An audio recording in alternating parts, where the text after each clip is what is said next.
বহু দাড়ি পাকা মুরব্বী আছেন, বহু সিজদা করতে করতে কপালে দাগ ফেলে দেওয়া মানুষ আছেন, বহু নিয়মিত তাসবিহ তেলাওয়াত করা নফল আমল করা মানুষ আছেন, বহু নফল রোজা ফরজ রোজা রাখা মানুষ আছেন, বহু দান সাদকা করা মানুষ আছেন, বহু হজ ওমরা নিয়মিত করা মানুষ আছেন, যারা এই ফরজ আদায়ে গাফিলতি করেন, উদাসীনতা এবং অবহেলা করেন, এবং তারা এই কারণে আল্লাহর খাতায় ফাসিক নাম তাদের উঠে গেছে।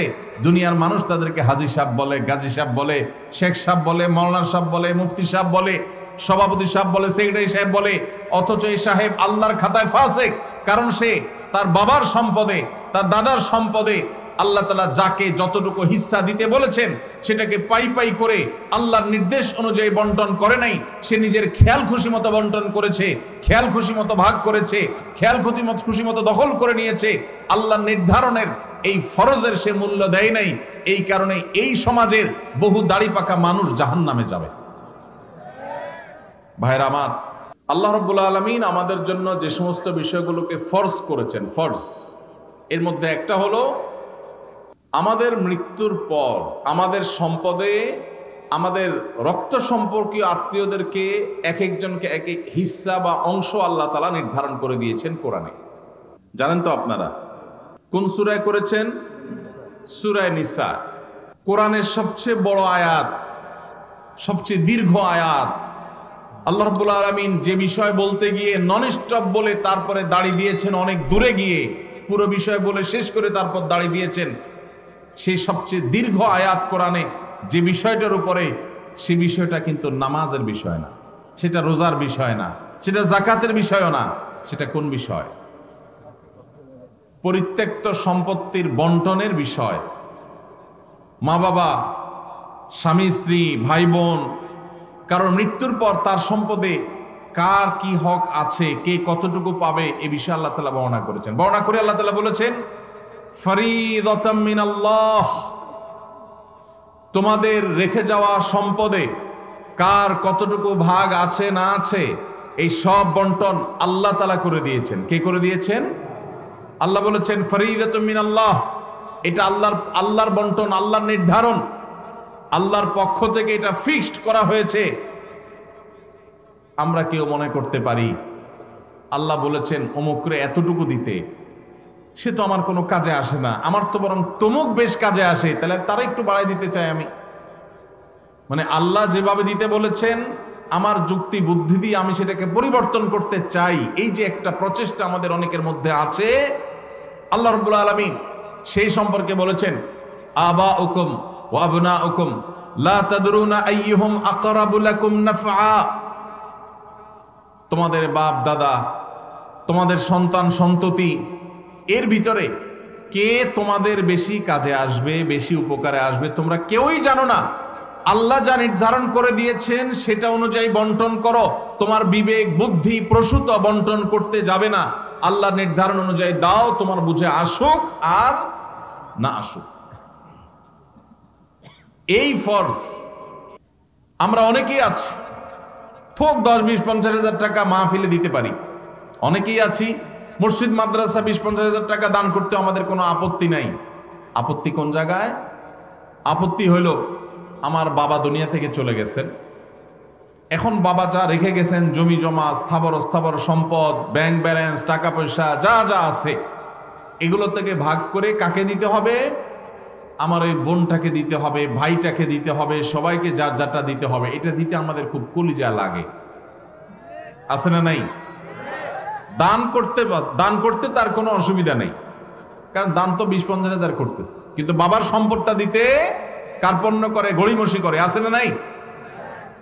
এই সমাজে যদি আপনি এ ক্লাসের মুসলমান দেখতে চান, খাঁটি মুসলমান যদি দেখতে চান, আসল মুসলমান যদি দেখতে চান, যেই মুসলমান শুধু সহজ আমল করে না, কঠিন আমলগুলোকে বুক চিতিয়ে বুক উঁচু করে করতে চায়, সেই মানুষগুলো হলেন তারা যারা বাবা মায়ের সম্পদে বা নিজেদের রক্ত সম্পর্কীয় আত্মীয় স্বজনদের সম্পদে যার যতটুকু হিস্সা আছে, কোরআন আল্লাহ তাআলা যতটুকু যাকে দিতে বলেছেন তাকে হিসেব করে পাই পাই করে ততটুকু দেয়, বিন্দু মাত্র বেশ কম করে না।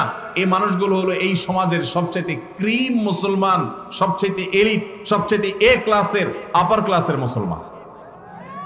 আপনারা আপার ক্লাসের মুসলমান হওয়ার চেষ্টা করবেন ইনশাআল্লাহ। মুরব্বীরা যারা আছেন, বাবাজিরা ভালো আছে যারা আছেন, আপনাদের বলছি সন্তানদেরকে ওসিয়ত করে যাবেন। ইসলাম নিয়ে এসে সেখানে লিখবেন রীতিমতো যে আমি মারা গেলে আমার সম্পদে কোরআন হাদিস যেভাবে বলেছে তোমরা ভাই বোনরা ঠিক সেভাবে পাই পাই করে হিসাব করে ওইভাবে বন্টন করবা, খবরদার এর কম বেশ করবা না। এটা ওসিয়ত করে যাবেন সন্তানদেরকে। এরপরে যদি কোনো সন্তান কিছু সম্পদ মেরে দেয়, ভাই বোনদের বঞ্চিত করে, কিছু থোক দিয়া লামসাম কিছু দিয়া তাদের কাছ থেকে দায় মুক্তির চেষ্টা করে, তাহলে ওই সন্তান দায়ী হবে। আর আপনি যদি জানেন আপনার মারা যাওয়ার পরে সন্তানরা এরকম সম্পদ নিয়ে তসরুপ করবে, 2 নম্বরই করবে, আর আপনি চুপচাপ চলে যান, তাদেরকে সতর্ক না করেন, তাহলে আপনিও আল্লাহর কাঠগড়ার আসামি হবেন। আর অনেক মুরব্বীরা আছেন যারা আপনাদের বোনদের সম্পদের হক দেন নাই, বাবার সম্পদ থেকে নিজেরা পাইছেন, বোনদেরকে দেন নাই, বোনদের সাথে চিটারি করছেন। কিভাবে চিটারি বলবো আমি? বাবার মৃত্যুর পর বোনরে দাওয়াত দিচ্ছেন, ভাগিনাদেরকে দাওয়াত দিচ্ছেন, দুলাভাইরে দাওয়াত দিচ্ছেন, আইনা ধুমসে একটা খাওন দিছেন, খাওয়ায়া নতুন নতুন বাজার থেকে শাড়ি টাড়ি আনছেন, আইনা বোনদেরকে শাড়ি, ভাগিনাদের কাপড় চোপড়, দুলাভাইরে লুঙ্গি, যার যা মনে চাইছে দিচ্ছেন, ধুমসে খাওয়ায় টাওয়ায় এখন আলাপ উঠেছেন।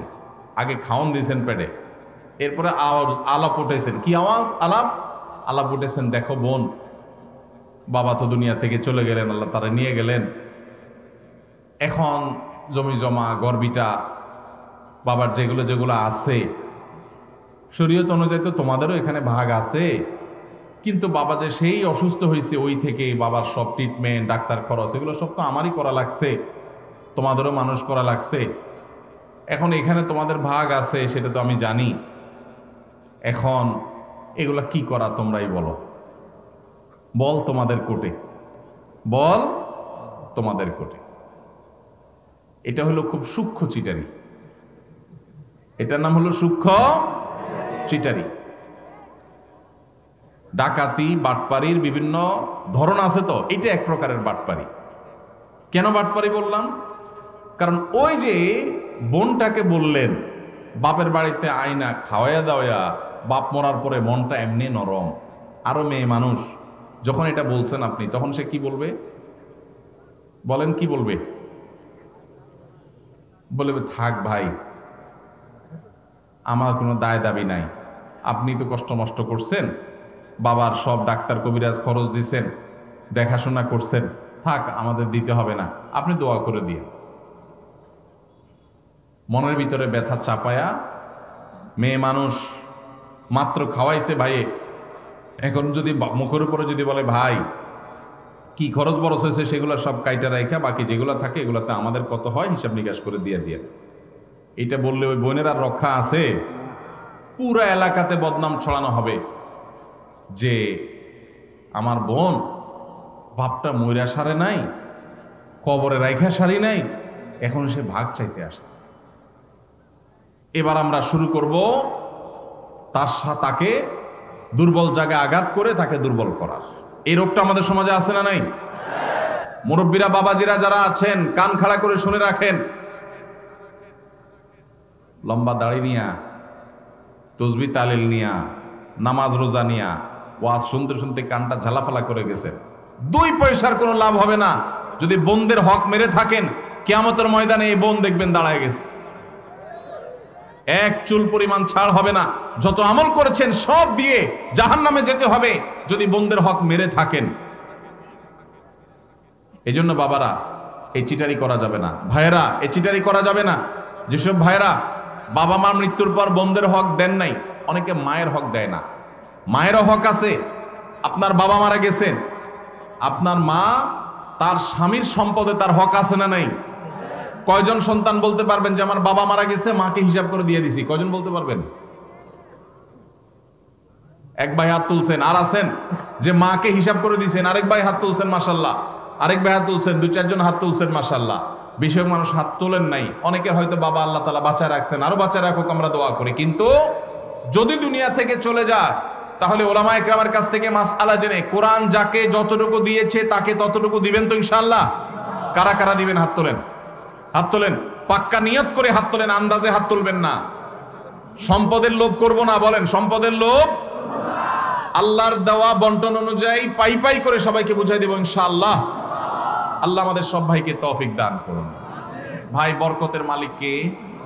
বরকত দেওয়ার মালিক কে? আল্লাহ। যদি বরকতের মালিক এটা বিশ্বাস করেন, তাহলে আপনার বাবার সম্পদে, মায়ের সম্পদে, ভাইয়ের সম্পদে, বোনের সম্পদে, আপনাদের পরস্পরের সম্পদে তার মৃত্যুর পর যার যতটুকু পাওনা আছে, আল্লাহ বলছে তাকে 1/3 দাও, আল্লাহ বলছে তাকে 50% দাও, আল্লাহ বলছেন কাকে এতটুকু দাও, আরেকজনকে এতটুকু দাও, যাকে যতটুকু দিতে বলেছেন তাকে ততটুকু যদি দিয়ে যান, আপনি ফকির হয়ে যাবেন, অভাবী হয়ে যাবেন, আপনার সব শেষ হয়ে যাবে। এটা কোনো মুসলমানের বিশ্বাস হতে, আল্লাহর নির্দেশ অনুযায়ী যার যতটুকু পাওনা যদি আমি দিয়ে দেই, আল্লাহ তাআলা আমাকে বরকত দিবেন না দিবেন না? আর আল্লাহ যখন বরকত দেন তখন অল্পতে অনেক হয়ে যায়, আর আল্লাহ যখন বরকত দেন না তখন পাহাড় পরিমাণ সম্পদ থাকলেও মানুষ অভাবী আর ভিখারি থাকে। ভাইরা আমার, আল্লাহ সম্পদও দিয়ে দেয়, আবার ক্যান্সারও দিয়ে দেয়। দেয় না? দেয় না? বরকত এবং কল্যাণ ভিন্ন জিনিস। এজন্য যুবক ভাইরা যারা আছেন তাদেরকে বলবো, নিয়ত করে নেন, ছোট লোকই করবেন না, নিচু চিন্তা করবেন না। যেসব ভাইরা মনে করেন যে বাবার জন্য আমি তো অনেক খরচ করছি, তাহলে আমি সব সম্পদ রেখে দিব, জি না। বাবার জন্য খরচ করা আপনার নৈতিক দায়িত্ব। আপনার যদি টাকা থাকে তার ট্রিটমেন্ট খরচ দাঁড়ানো আপনার দায়িত্ব। এর মানে এই না যে বাবার সম্পদ থেকে আপনি সেটা কাটাকাটি করবেন। হ্যাঁ, যদি এমন থাকে যে বাবার সম্পদ, ক্যাশ টাকা আছে, ট্রিটমেন্ট করা যায়, তাহলে সেটা দিয়ে আপনি বাবার ট্রিটমেন্ট করেন, কোনো অসুবিধা নাই। বাবার যদি না থাকে আর আপনার থাকে, সন্তান হিসেবে আপনার উপরে ফরজ বাবার ভরণ পোষণ দেওয়া। অতএব সেটার জন্য ভিটা মাটি এগুলো সব রেখে দিবেন, এটা করা যাবে না। প্রয়োজনে সেগুলা জমি জমা বিক্রি করে বাবার ট্রিটমেন্ট করবেন। এরপরে যেটা ঠিকবে সেটা বন্টন করবেন। বোনরা নিতে না চাইলেও জোর করে দিবেন তো ইনশাআল্লাহ। ফুফুদের হক, বোনদের হক, ভাইদের হক পাই পাই করে দিবেন। অনেক বড় ভাই আছে, চান্স পাইলে ছোট ভাইদের ল্যাং মারে ছেড়ে দেয়, নিজেরা সব দখল করে নেয়। আছে না নাই? আল্লাহকে ভয় করেন। এই ফরজটা অবহেলিত ফরজ, নামাজের ফরজ অনেকে আদায় করেন। আমার কাছে নালিশ আসে, অনেক ফ্যামিলির বিভিন্ন ভাইরা নালিশ নিয়ে আসেন, ভাইয়ে হক মেরে দিস। যে হক মারছে তার দাড়ি মাশাআল্লাহ একেবারে পেট পর্যন্ত চলে আসছে, কিন্তু হক মারতে তার বুকও কাঁপে নাই। এইরকম 2 নম্বর দাড়িওয়ালা মানুষ আছে না নাই? এই 2 নম্বর দাড়ি আল্লাহর কাছে অ্যাকসেপ্ট হবে। এখন আবার নতুন এক শয়তানি শুরু হয়েছে, সেটা হলো আল্লাহ রাব্বুল আলামিন বাবা মায়ের সম্পদে ছেলেদেরকে মেয়েদের দ্বিগুণ সম্পদ দিতে বলেছেন, ভাগ দিতে বলেছেন। মেয়েরা যদি টোটাল সম্পদের 10 টাকা পায় একজন মেয়ে, তাহলে একজন ছেলে পায় 20 টাকা। এখন আমাদের দেশে কয়দিন পরপরই কিছু সুশীল আছেন যারা আল্লাহর কোরআনেরও সংশোধন করতে চায়, নাউজুবিল্লাহ। তারা দাবি তোলে যে সমান অধিকার দিতে হবে, এবং সমান অধিকার কথাটা শুনতে বেশ সুন্দরই শোনা যায়, ভালোই লাগে। আমরা অনেকে বিভ্রান্ত হয়ে যাই। তাই তো একই বাবার সন্তান হয়ে মেয়ে যদি 1 আনা পায়, ছেলে কেন 2 আনা পাবে? ছেলেও সন্তান, মেয়েও সন্তান, তাহলে মেয়ে 1 আনা পাবে, ছেলেও 1 আনা পাবে, এমন হওয়া দরকার। মেয়ে 1 আনা পাবে, ছেলে 2 আনা পাবে, এটা কেন? বাহ্যিকভাবে এটা মনে হয় বৈষম্য করেছে। ভাইরা আমার, আমরা সবাই জানি আল্লাহ রাব্বুল আলামিন যত ফ্যামিলির খরচ আছে, এই সব খরচগুলো ছেলেদের উপরে বর্তাইছে না মেয়েদের উপরে বর্তাইছে?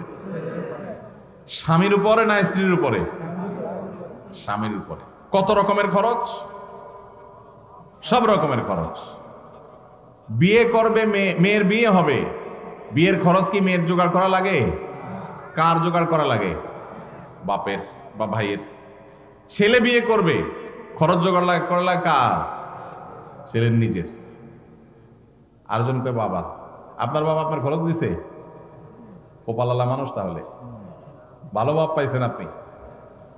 ভাইরা আমার, বিয়ের খরচ কে দেয়? ছেলেদের নিজেরা। বিয়ে করার সময় টাকা পয়সা জোগাড় করে বাজার সদাই করে বিয়ে শাদী করলো। শ্বশুরবাড়ি যাওয়ার সময় নতুন বউরে নিয়ে যখন শ্বশুরবাড়িতে যাচ্ছে, মিষ্টি মন্ডা কেনার পর বিলটা কি বয়ে দেওয়া লাগে না জামাই দেওয়া লাগে? তাহলে শ্বশুরবাড়ির মিষ্টির খরচও সে দিল। আবার শ্বশুরবাড়ির বেড়াটা যখন বাবার বাড়ি আসতেছে, এখন বাবার বাড়িতে আসার সময় আবার ফলমূল যা কিনছে টিনছে এগুলোর বিল কে দেওয়া লাগে? ছেলে। তাহলে নিজের বিয়ের খরচও নিজের, শ্বশুরবাড়ির মিষ্টির খরচও ছেলের, আবার বাপের বাড়ির ফলের খরচও তার, বাসা ভাড়াটাও তার, বাজার সদাই খরচও তার, নিজের খরচ তো তার আছেই, বউয়ের খরচটাও তার, ছেলে মেয়ের খরচটাও। তাহলে খরচের বেলা সে 16 আনা, আর পাওয়ার বেলায় মেয়ের চাইতে 1 আনা বেশি। এটাতে কি ছেলেরকে আল্লাহ তাআলা অনেক বেশি দিয়ে ভাষায় দিয়েছেন আর মেয়েদেরকে আল্লাহ তাআলা ঠকাইছেন? নাউজুবিল্লাহ, এরকম? তাহলে যে সমস্ত মাথা মোটা মানুষরা মনে করেন মেয়েদের প্রতি বৈষম্য হয়েছে, নাউজুবিল্লাহ, তারা মূলত একটা নির্দিষ্ট এজেন্ডা বাস্তবায়ন করতে চান। তারা এত গবেট না যে এই হিসাব বুঝবে না। খরচের বেলা ছেলে 16 আনা, আপনি একজনকে বাজারে পাঠায় বলছেন নাও 10 টাকা দিলাম, এটা আনবা ওইটা আনবা ওইটা আনবা, 4-5টা আইটেম বলে দিলেন, দিয়া বললেন 10 টাকা দিলাম। আরেকজনকে 5 টাকা দিয়ে বললেন তোমার কিছু আনা লাগবে না, যা খুশি করো, নিজে খাওয়া ফুর্তি করো। কি বলেন? 10 টাকা আলাকে বেশি দিছে না 5 টাকা আলাকে বেশি দিছে? এখন যদি বলে ভাই কেন বৈষম্য করলেন, আমাকে 5 টাকা দিলেন, ওনারে 10 টাকা দিলেন, সমান সমান দেয়া দরকার, এই দাবি কি যৌক্তিক না অযৌক্তিক? এই অযৌক্তিক দাবি বিভিন্ন সময় আমাদের সমাজে কিছু সুশীলরা, নামধারী কিছু সুশীলরা তারা তোলে। এরা কেন তোলে? আমি যদি বলছিলাম একটা দুর্বিসন্ধি আছে। সেই দুর্বিসন্ধিটা কি? আমাদের এই সাবকন্টিনেন্টে মুসলমান তো মুসলমান, আমাদের হিন্দু ভাইরা, খ্রিস্টান ভাইরা, বৌদ্ধ ভাইরা, এই অঞ্চলের সব ধর্মের মানুষদের একটা কমন কালচার আছে। সেটা কি? সেটা হলো পুরুষরা তারা বাহিরের জগৎটা দেখভাল করে, টাকা পয়সা কামাই করা, রুজি রোজগার করা, যা লাগে সব বাহিরের সব দেখে, বাজার সদে সব দেখে। আর ভেতরের সাইডটা কে দেখে? মহিলারা দেখে। এটা হলো আমাদের সাবকন্টিনেন্টের ধর্মীয় এবং আমাদের সামাজিক কালচার। এবং এটা আমাদের কালচার বললে ভুল হবে, এটা মানব সভ্যতার শুরু থেকে চলে আসা একটা কালচার। পৃথিবীর অমুসলিম প্রধান দেশগুলো, বিশেষ করে পশ্চিম অঞ্চল, তারা এই কালচারটাকে পরিবর্তন করে ফেলেছে। তাদের সমাজে কি হয়? বাসা ভাড়া নিলে অর্ধেক খরচ জামাইয়া দেয় আর অর্ধেক খরচ বয়ে দেয়। জানেন তো আপনারা? বাজার সদায় সবকিছু 50% ভাগযোগ করে দেয়। এখন এই যে মেয়েদেরকে সমান অধিকার দেওয়ার নাম করে বাবার সম্পদে ছেলেদের সমান দিতে যারা দাবি করছেন, তারা মূলত চান আমাদের এই সমাজটাও পশ্চিমা সমাজের মতো হয়ে যাক, অর্থাৎ মেয়েরা পাওয়ার বেলায় তারা অর্ধেক পাবে, ছেলের মতো সমান সমান পাবে, খরচের ক্ষেত্রেও তারা সমান সমান শেয়ার করবে। এই দিক থেকে তারা মনে করে যে বৈষম্য দূর হবে, সাম্য প্রতিষ্ঠা হবে। মূলত যেটা আসলে হবে, পশ্চিমাদের যেটা হয়েছে সেটা হলো এই পরিবার ব্যবস্থাপনাটা ভেঙে চুরমার হয়ে যাবে। এমনিতেই স্বামী স্ত্রীর মধ্যে সম্পর্ক দিন দিন যায় অবস্থা। এরপরে যদি বলেন যে বউরে বলেন ঠিক আছে বাসা ভাড়া তুমি অর্ধেক দাও, ছেলেদের খরচ অর্ধেক দাও, সবকিছু অর্ধেক দাও, তাহলে এবার কামড়া কামড়ি নিজেদের মধ্যে অশান্তির পরিমাণ বাড়বে না কমবে? এর প্রমাণ হলো পশ্চিমে যদি আপনি তাকান দেখবেন সেসব দেশগুলোতে বৈবাহিক সম্পর্ক এটা সোনার হরিণ হয়ে গেছে। স্বামী স্ত্রী বলতে যে একটা সুখের সংসার, এটা তাদের কাছে সোনার হরিণ হয়ে গেছে। পরিবার ব্যবস্থা ভেঙে ধ্বংস হয়ে গেছে। এখন সেটাকে এদেশে যারা আমদানি করতে চায় তারা এদেশের মানুষের শত্রু। এই শয়তানের দোসরেরা আল্লাহর বিধান থেকে, কোরআন থেকে আমাদেরকে সরাতে চায়। আমাদের সংবিধানে, আমাদের আইনে কোরআনের তো অন্য কোনো কিছু নাই। যা ছিটে ফোটা দুই একটা আছে, সেগুলো খাঁজে বাজে থাকা কণাগুলোকে ধুয়ে পরিষ্কার করার জন্য যখন যারা সরকারে আসে তাদের ঘাড়ে সওয়ার হওয়া এই পশ্চিমাদের দোসরেরা, তারা এই দেশে থাকে, এই দেশে খায়, দালালি করে পশ্চিমাদের। এদের ষড়যন্ত্রের ব্যাপারে আমাদের সতর্ক থাকতে হবে, সাবধান থাকতে হবে। আমাদের অবশ্যই বোনরা, মেয়েরা নানাভাবে নিগৃহীত, তাদের সপক্ষে আমাদের কথা বলতে হবে, কিন্তু তার জন্য আল্লাহর আইন, আল্লাহর বিধানকে পরিবর্তন করার কোনো প্রয়োজন নাই। তাহলে কি করতে হবে? দেখুন, আমাদের সমাজে এটা ঠিক যে অনেক স্বামীরা নিজেরা ইনকাম করে বলে স্ত্রীদের খোঁটা দেয়, কথার তলে রাখে, কথা শোনাতে থাকে, কষ্ট দেয়, এবং কথায় কথায় তাদেরকে এই যে উপায় উপার্জন করে, টাকা পয়সা নিয়ে আসে, বাজার সদাই করে, এগুলা তুলনা দেয়। এগুলো পুরুষরা করে, সেগুলো বন্ধ করতে হবে। সেগুলো বন্ধ করার জন্য মেয়েদেরকেও আপনি বের করে দিবেন, চাকরি করাবেন, অথবা তাদেরকে সম্পদের ভাগ দিবেন, তাতে বন্ধ হয়ে যাবে। এটা আমরা সঠিক মনে করি না। তাহলে কি করতে হবে? তাহলে নারীদের প্রতি নিগ্রহের রাস্তাগুলো বন্ধ করতে হবে। শরীয়ত যতটুকু দিতে বলেছে ততটুকু যদি নারীকে দেওয়া হয়, নারী কখনো স্বামীর উপরে শতভাগ ডিপেন্ডেন্ট হবে না। স্বামী জুলুম করলেও তার জুলুম স্বীকার করতে, জুলুম মেনে নিতে বাধ্য হবে না, যদি স্বামী মহরটা ঠিক মতো দেয়, বাবার সম্পদের পাওনাটা ঠিক মতো পায়, মায়ের সম্পদের পাওনাটা ঠিক মতো পায়, সব জায়গা থেকে তাদের যে পাওনা আছে এই পাওনাটা যদি তারা ঠিক মতো পায়, তাহলে তাদের প্রতি নিষ্পেষণ জুলুমের রাস্তা বন্ধ হয়ে যাবে। আল্লাহ রাব্বুল আলামিন মেয়েকে মোহরের মাধ্যমে স্বামী থেকে পাওয়ার রাস্তা রেখেছেন। আবার স্বামী মারা গেলে সেই সম্পদ থেকে ভাগ পায়, ছেলে মারা গেলে সেখান থেকে, ছেলে মেয়ে মারা গেলে সেখান থেকে পায়, আবার বাবার সম্পদ থেকে পায়, মায়ের সম্পদ থেকে পায়, সব জায়গা থেকে পায়। খরচের বেলা তাকে একেবারে জিরো রেখেছে। এটা মেয়েদের প্রতি বৈষম্য না, এটা মেয়েদের প্রতি বরং ইহসান। আজকের এই বস্তা পচা সস্তা চিন্তাধারা যারা লালন করছে, তারা সমতার কথা বলে, ইসলাম সমতার কথা বলে না। তাহলে কিসের কথা বলে? ইসলাম ন্যায্যতার কথা বলে। কিসের কথা বলে? সমতা এক জিনিস, ন্যায্যতা আরেক জিনিস। সব সময় সমতা ইনসাফ প্রতিষ্ঠা করে না, কিন্তু ন্যায্যতা সব সময় ইনসাফ প্রতিষ্ঠা করে। কিভাবে? ছোট ছোট কয়েকটা উদাহরণ নেন। আপনার একটা ছেলে আছে, একটা মেয়ে আছে। ছেলেটার বয়স মনে করেন 15, মেয়েটার বয়স ধরেন 12। ছেলেটার জ্বর হয়েছে 103, ডাক্তার বলছে নাপা খাওয়াইতে, বাজার থেকে এক পাতা নাপা কিনে আনছে, আইনা ভাত টাত খাওয়াইয়া ছেলেকে নাপা খাইতে দিচ্ছেন। ছেলে নাপা খাইছে। এখন মেয়ের কিন্তু জ্বর টর কিচ্ছু নেই। হঠাৎ করে আপনার মাথায় ভূত চাপলো, আমাদেরকে তো সমতা প্রতিষ্ঠা করতে হবে। তাহলে আমার সন্তান, ছেলেও আমার সন্তান, মেয়েও আমার সন্তান, একটারে নাপা খাওয়াইলাম, আরেকটাকে খাওয়াইলাম না, এটা তো জুলুম হইল। এই জন্য মেয়েরে বলছেন হা কর, হা কর। হা করাই আপনার সুস্থ সবল মেয়েটারে আপনি নাপা খাওয়াই দিলেন। সমতা এখানে হয়েছে না হয় নাই? কি হয় নাই? ওয়াজ কি বুঝে শুনে কথা বলে না, না বুঝে জবাব দেন। সমতা হয়েছে না হয় নাই ভাই? সমতা হয় নাই? ছেলের একটা নাপা খাওয়াইছে, মেয়ের একটা নাপা খাওয়াইছে, সমতা হয়েছে না? কিন্তু ইনসাফ কি হইল? ইনসাফ কি হইল? জুলুম হয় নাই? সুস্থ মানুষকে নাপা খাওয়ায় কিডনি নষ্ট করার কাম হয় নাই? ভাইরা আমার, ইসলাম সমতার কথা বলে না। সমতা বললে শুনতে খুব মুখরোচক শোনা যায়, সব জায়গায় সমতা হলে ভালো হয় না। ন্যায্যতাটা সবসময় ভালো হয়। আল্লাহ ন্যায্য দিতে বলেছেন, ন্যায্য যার যতটুকু দরকার। একটা ছেলে 20 বছর বয়স, আরেকটা 10 বছর। ঈদ আসতেছে, রমজানে মার্কেটে যা কেনাকাটা করলে আমল নষ্ট হবে, এই জন্য আগে ভাগে ঈদের জামা কিনতে গেছেন। এখন যা জামা কিনে ফেলছেন, একটা পাঞ্জাবি, 2টা পাঞ্জাবি কিনছেন। যেহেতু আপনার মাথায় ভূত ঢুকছে, ওই যে পশ্চিমের ভূত, যে সমতা প্রতিষ্ঠা করতে হবে, সমান অধিকার দিতে হবে, সেজন্য কি করছেন? জামা কিনতে যায়, জামাতে কিনতে গিয়া দোকানদারে বললেন, ভাই আমার 2টা জামা দেন, সেম ডিজাইনের, সেম কালারের, সেম সাইজের 2টা জামা নিয়ে আসলেন। আইনা 20 বছরের ছেলের যে পাঞ্জাবি দিলেন, একই সাইজের পাঞ্জাবি 10 বছরের ছেলেরও দিলেন। সমতা কি হয়েছে না হয় নাই? ন্যায্যতা কি হয়েছে? ইনসাফ কি হয়েছে? এটা ছোট ছেলের সাথে তামাশা হয়েছে নাকি হাদিয়া দেওয়া হয়েছে?